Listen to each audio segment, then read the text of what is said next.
Now in today's lesson, we'll be looking at rewrites involving contrast. Rewrite involving contrast. So you must be able to understand what a contrast is. So here you must understand that a contrast is a sentence that compares and connects two sentences that are opposite in meaning. Yeah, that's what a contrast is a sentence that compares and connects two sentences that are opposite in meaning. So you will see this through examples. So usually most contrasts involve words like despite, in spite of, although, and however. Yeah, so these are the words that you'd find in such sentences involving contrast. So usually most contrasts involve words like despite, in spite of, although, and however. So note that both despite and in spite of mean regardless, but only in spite is followed by of.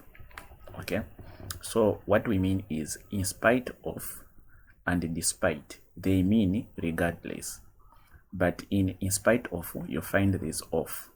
Okay, so now to rewrite a sentence involving contrast, you generally need to, number one, identify the two contrast ideas.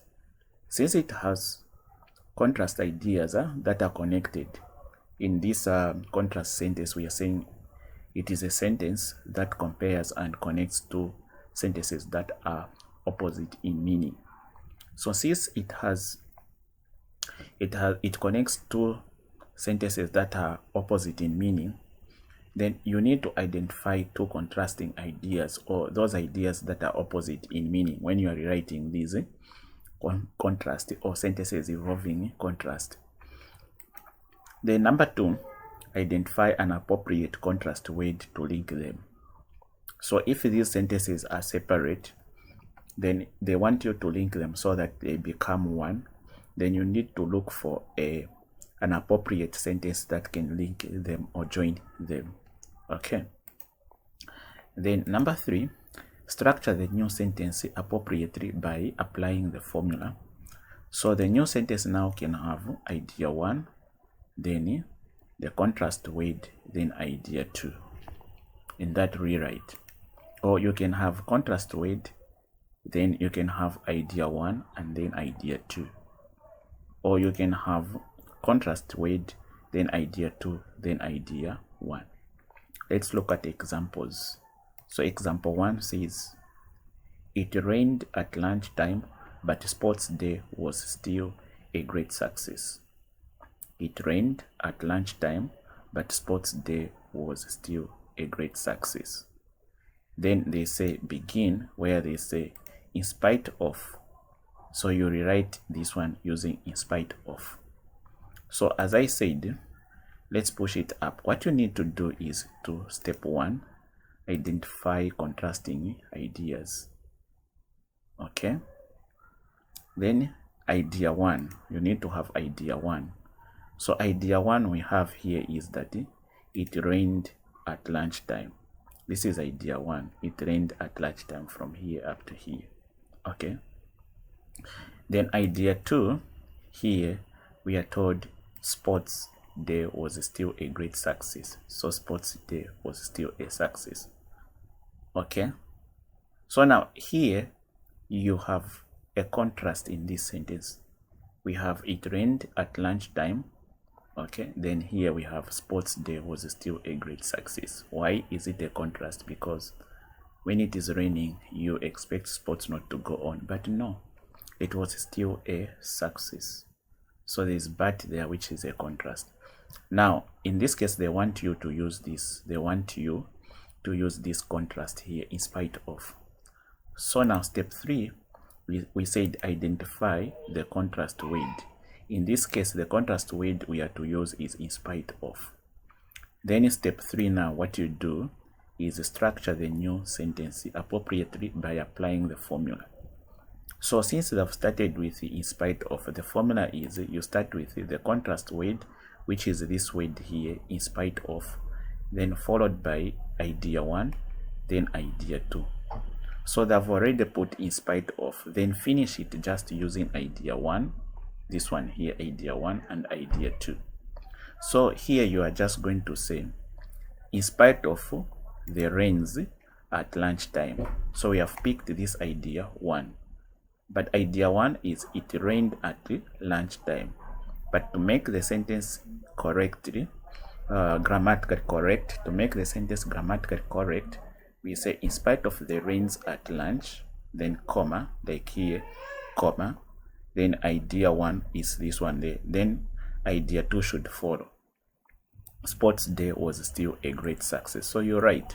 Sports day was still a great success. So we are done. So you can read it now in full to say, in spite of the rains at lunchtime, sports day was still a great success. Okay. Then we move to example 2, which says, even though a telephone directory is useful, it has its own limitations. Then they say begin using despite. Okay. So they want you to use despite, where they've given you this sentence to say, even though a telephone directory is useful, it has its own limitations. So the step is to identify idea 1. Idea 1 is even though a telephone directory is useful. Then what is idea 2? Idea 2 is it has its own limitation. Then what contrast word have they given you to use? Despite. Then they've started with despite, meaning the formula now of the sentence that you should write should start with the contrast, which they've started with. Then you can have idea 1 and idea 2.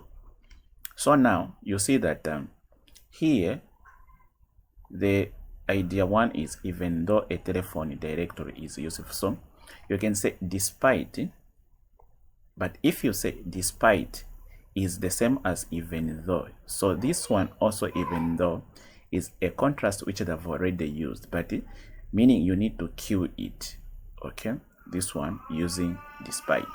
So where you have despite, so you cue this one. So say despite a telephone directory now is useful. That will not sound nice. That will not be correct grammar.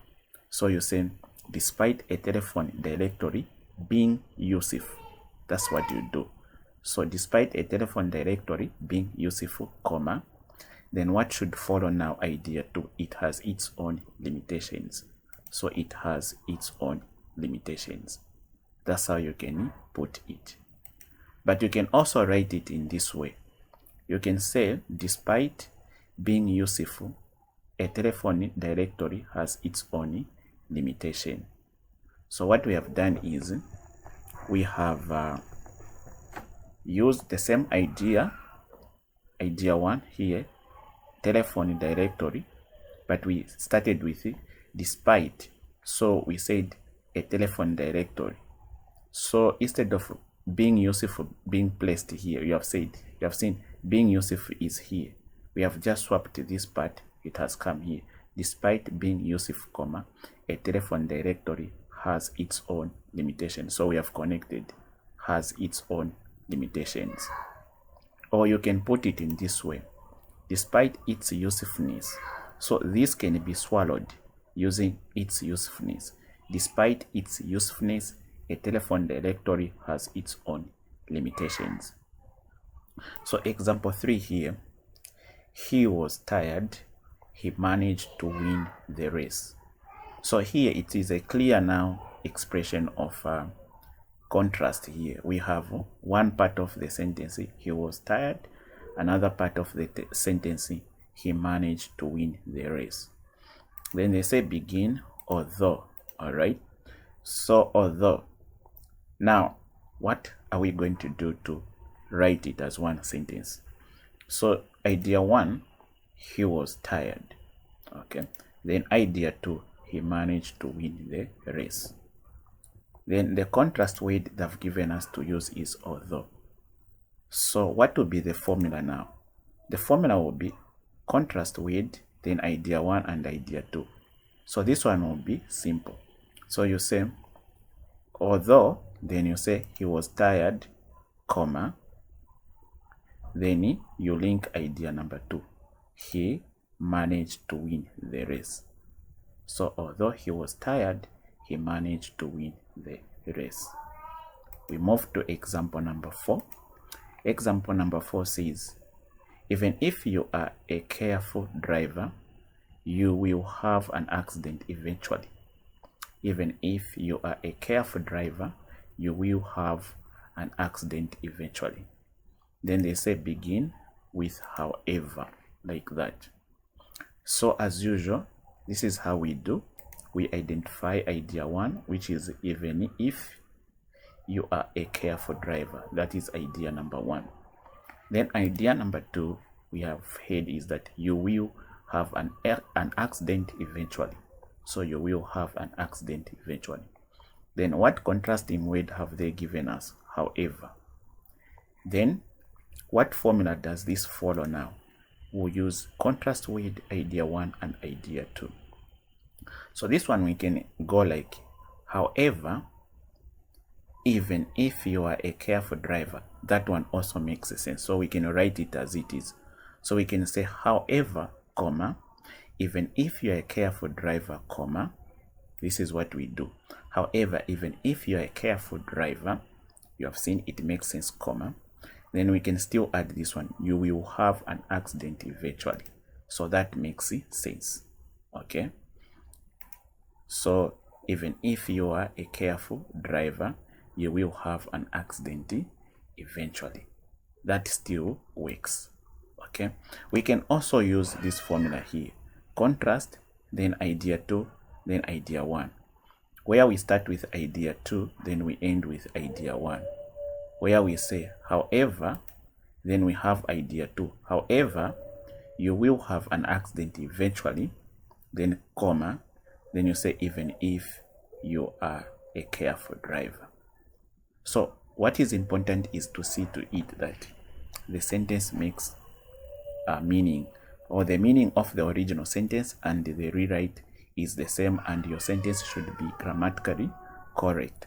So however, you will have an accident eventually, even if you are a careful driver. So we have started with contrast idea 2, then idea 1. All right, now we have exercise here. Exercise number 1. Josephat is dull, but he managed to pass the examination. So this question came in 2001 paper 2. Begin dull, then you finish. 2. In spite of the good seed, the crop did not grow well. This came in 2007 paper 2. Begin although. So here I forgot to put dotted lines here. Then 3. Although she looks old, this woman is young. This came in 2008 paper 2. Then they say begin. Then they have now done what? They have left nothing here. Then they've ended the sentence with looks. So this one you need just to think it is so simple. Then here 4. Although Mupeta has achieved great success, he is modest. This came in 2016. Then they say despite, you finish. Then 5. Although Betty is very tall, she is not good at long jump. Then they say begin in spite of, then you finish. Then 6. Molimba was sick for the most part of his final year, but he managed to get distinctions. Then they say begin in spite of. So this is the work that you need to submit for marking. Thank you for watching. I hope this lesson has been good and has been insightful to you. Thank you. This has been your teacher, the DMS Online School teacher. As for now, bye. See you in the next lesson.